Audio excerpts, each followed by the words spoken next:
E um outro aspecto sobre essa viagem, né, a comitiva que foi à China com Lula, tinha mais de 70 pessoas, ministros, parlamentares, sindicalistas. O grupo viajou em dois, agora olha a quantidade de gente.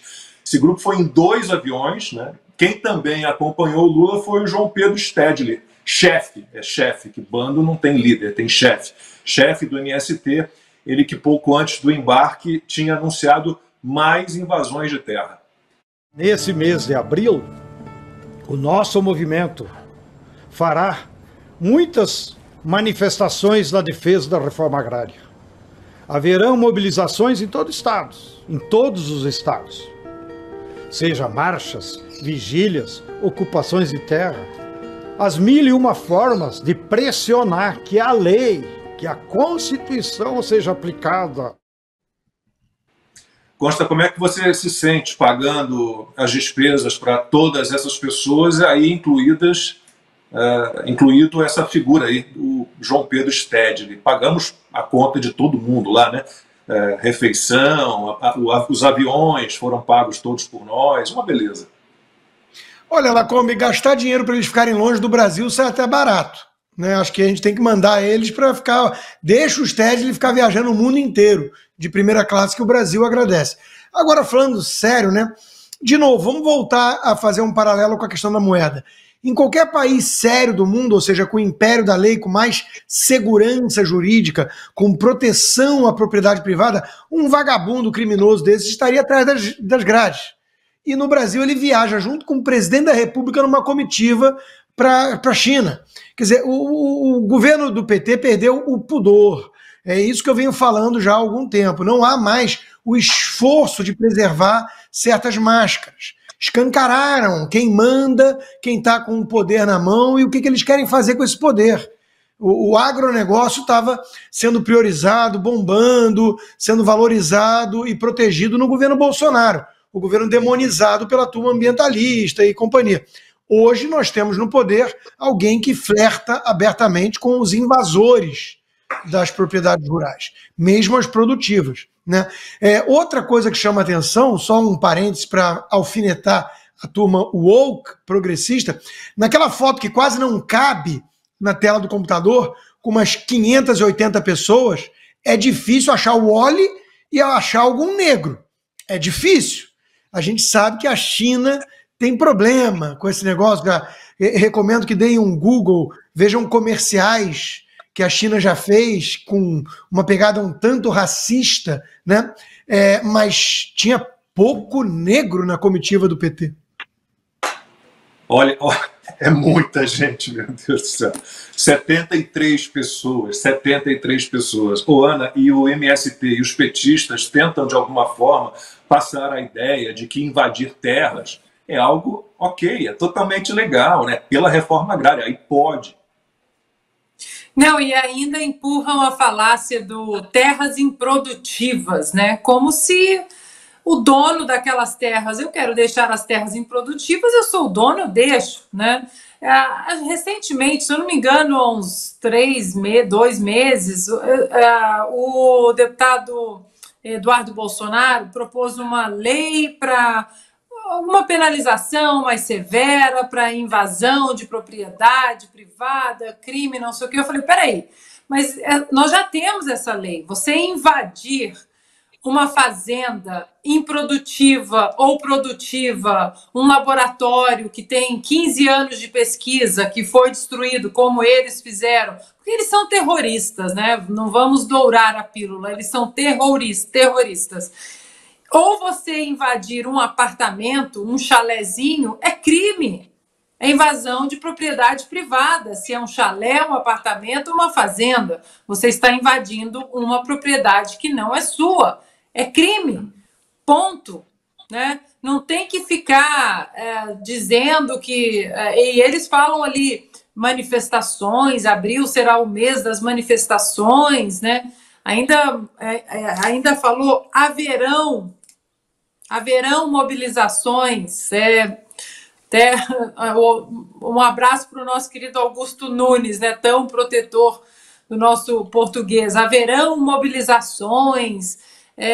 E aquela musiquinha aquele drama, né? Assim, uma música de fundo, fazendo dando aquele cenário sentimental. Olha, eles são terroristas e têm que ser tratados como terroristas.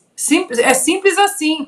Agora, nessa comitiva aí, se eu não me engano, na primeira lista, eu não sei se ela foi. A ministra do Meio Ambiente, a Marina Silva, foi? Vocês sabem? Estava lá. Estava do lado do Haddad, quando o Haddad deu uma entrevista, inclusive. Pois é. Agora, olha só, a Marina Silva, que é ministra do Meio Ambiente, super preocupada com a Amazônia, com o planeta Terra, temos que proteger o nosso meio ambiente.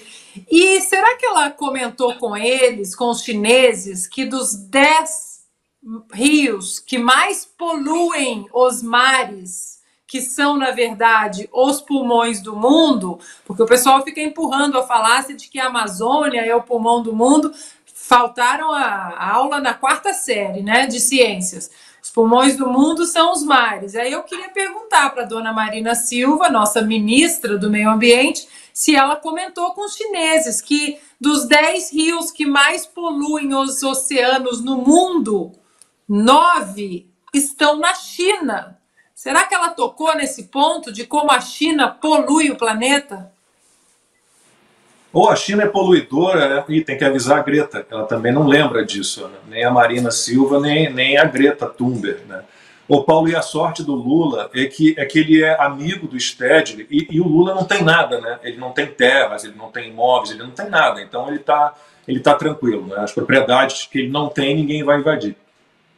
Eu fico pensando o que acontecer, por que o Stedley não invade as propriedades dos amigos do Lula? Mas eu também fico pensando o que o Stedley foi fazer na China. Eu tomei o cuidado de fazer uma pesquisa para ver o que diz o Código Penal chinês a respeito das atividades do Stedley. E aí podem procurar o artigo 245 do Código Penal chinês, diz que aquele que violar a propriedade privada com muitas aspas para a China, mas invadindo uma casa, quarto ou local privado ou causando danos à propriedade, coisa que o MST é bem bom em fazer, será punido com detenção, privação da liberdade por um período de 3 anos, multa ou confisco de propriedade. Stedley, eu recomendo que você vá invadir umas propriedades lá na China, tem bastante coisa lá para você invadir, tem bastante espaço, vai fazer reforma agrária e vai invadir coisa por lá. Essas viagens, onde o Lula levou uma espécie de excursão, na verdade foi uma viagem muito maior do que parece, de Lacombe. Não foram 77 ou 70 ou 80 pessoas, foram muito mais. É que essa viagem, na verdade, já é a segunda etapa de uma viagem que o Lula tinha cancelado. Ele ia no mês passado, ficou doente e acho que uns 200 empresários tinham ido, acabaram indo, fazendo uma série de reuniões lá na China. Os empresários alguns defenderam os seus interesses legítimos, porque a China é o maior parceiro comercial do país, do Brasil disparado, maior do que a soma dos, acho que 20 outros países em sequência. Mas eu sempre fico com uma pulga atrás da orelha quando se trata de PT, porque a China também é uma espécie de Disneylândia da corrupção. É muito comum que a China financie obras, financie projetos, financie ações, financie transações com empresas locais de diversos países e esse dinheiro uma parte desse dinheiro seja utilizado para pagar propina em autoridades locais. Isso foi um escândalo que já aconteceu muito na África e tem tudo para acontecer no Brasil. O PT gosta disso, você imagina. Você fecha, só por assim, mera especulação, tá? Uma empreiteira brasileira fecha uma obra com uma empresa chinesa que financia essa obra, uma parte desse dinheiro vai parar na mão de quem autorizou e de quem fez essa ponte. Curiosamente, o partido que está no poder autorizando e promovendo essas transações, a gente sabe quem é. E não seria nem um pouco especulativo imaginar uma coisa do tipo, afinal, eu acho que eu ainda posso dizer que o PT, ou pelo menos agora após as eleições eu posso dizer, que o PT do Lula protagonizou o maior escândalo de corrupção do mundo, da história mundial, aliás, os 2 maiores, né? Não foi só o maior.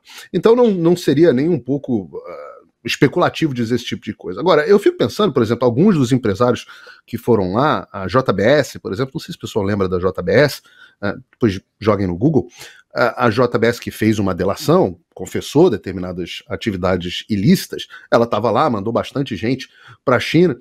Eu só me pergunto o seguinte, será que a JBS vai aceitar receber o dinheiro da exportação de carnes e produtos, proteína animal que a JBS exporta em yuan?